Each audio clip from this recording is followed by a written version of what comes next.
Christopher কলম্বাসের দ্বারা অনুপ্রাণিত হয়ে সকাল সকাল সমুদ্র অভিযানে বেরিয়েছিলাম আমার সাইকেলের মতো দেখতে জাহাজটাকে নিয়ে।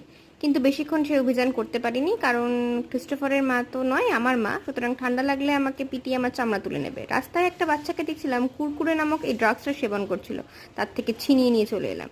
বাড়িতে আসার পর এক কাপ কফি নিয়ে আমার ঘুমরূপী শয়তানটার সাথে মোকাবিলা করার চেষ্টা করলাম, কিন্তু সরি গাইজ, পেরে উঠলাম না।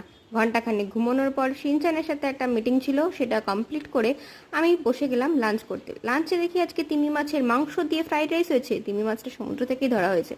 তারপর আমার ভেতরকার লিওনার্দো দা ভিঞ্চি জেগে উঠল। আমি কিছু শিল্পকর্ম করে আবার অভিযানে বেরিয়ে বেশ কিছু অশ্বক্ষুরাকৃতি হ্রদের সন্ধান পেয়ে গেলাম। আর একটা টিপস তোমাদের দিয়ে রাখি, তোমাদের যদি কারোর একনে বা ব্রণ সমস্যা থেকে থাকে, এখানকার জলে মুখ ধুয়ে যেও। যেটুকু মুখ এখন দেখাতে পারছো সেটুকু আর পরবর্তীতে দেখাতে পারবে না। আজ আমি ওই জলে মুখ ধুইনি বলে আমার চোখের তলার কালিগুলো গেল না। তারপর কিছু গুরুত্বপূর্ণ চুক্তি সই করে বাড়ি ফিরে এলাম।